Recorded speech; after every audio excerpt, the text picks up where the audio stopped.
আসসালামু আলাইকুম। স্বাস্থ্য ও পরিবার কল্যাণ মন্ত্রণালয়ের আওতায় সিভিল সার্জনের কার্যালয়ে আরও একটি নতুন নিয়োগ বিজ্ঞপ্তি প্রকাশিত হয়েছে, যেখানে আপনারা অষ্টম এসএসসি ও এইচএসসি পাশে নারী এবং পুরুষ প্রার্থীরা আবেদন করতে পারবেন। দেখতেই পাচ্ছেন এখানে স্বাস্থ্য সহকারী যে পদটা দেওয়া আছে, এই পদে কিন্তু ১১৮ জন লোক নিয়োগ করা হবে। এছাড়া বাকি পদগুলো নিয়ে আমি বিস্তারিত আকারে আলোচনা করব। আশা করি আপনারা সম্পূর্ণ ভিডিওটা ধৈর্য সহকারে দেখবেন। আজকে আমি প্রথম যে পদটা নিয়ে আলোচনা করব, দেখতেই পাচ্ছেন ড্রাইভার নেওয়া হবে ৯,৩০০ থেকে ২২,১৯০ টাকা, ২ জন লোক নিয়ে করা হবে। জেএসসি পাস হলেই আবেদন করা যাবে। এক্ষেত্রে আপনার বৈধ ড্রাইভিং লাইসেন্স থাকতে হবে। এরপর স্বাস্থ্য সহকারী নেওয়া হবে ৯,৩০০ থেকে ২২,৪৯০ টাকা বেতনে। এখানে ১১৮ জন লোক নিয়ে করা হবে। এখানে আবেদন করার জন্য উচ্চ মাধ্যমিক সার্টিফিকেট বা সমমানের পরীক্ষায় উত্তীর্ণ হতে হবে।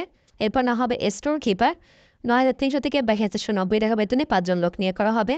এখানে এইচএসসি পাস হলেই আপনি আবেদন করতে পারবেন। এরপর অফিস সহকারী কাম কম্পিউটার মধ্যকার নেওয়া হবে ৯,৩০০ থেকে ২২,৭৯০ টাকা বেতনে।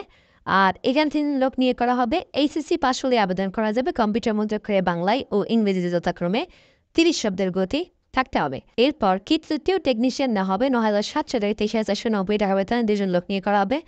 জীববিজ্ঞান সহ বিজ্ঞান বিভাগে উচ্চ মাধ্যমিক সার্টিফিকেট বা সমানের পরীক্ষিত সায়েন্স থেকে আপনাকে এইচএসসি পাস করতে হবে।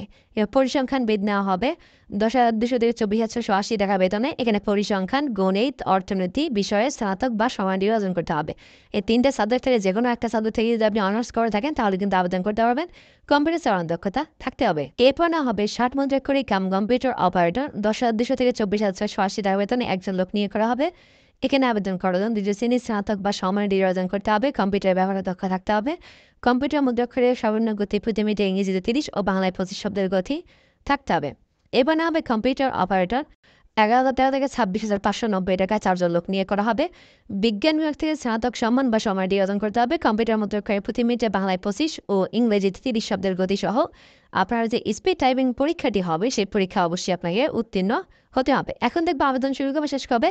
এরপর দেখবো কোন কোন জেলার প্রার্থীরা মূলত এখানে আবেদন করতে পারবে। সো এই যে ওয়েবসাইট দেওয়া আছে csrajshahi.teletor.com এই ওয়েবসাইটের মাধ্যমে আবেদন করতে হবে। ২৪/৪/২০২৪ আবেদন শুরু হবে এবং ১৪/৫/২০২৪ তারিখে আবেদন গ্রহণ শেষ হবে। হ্যাঁ, আর এই সাইটটিতে শুধুমাত্র বলা আছে রাজশাহী জেলার স্থায়ী যারা বাসিন্দা আছে তারা কিন্তু আবেদন করতে পারবে।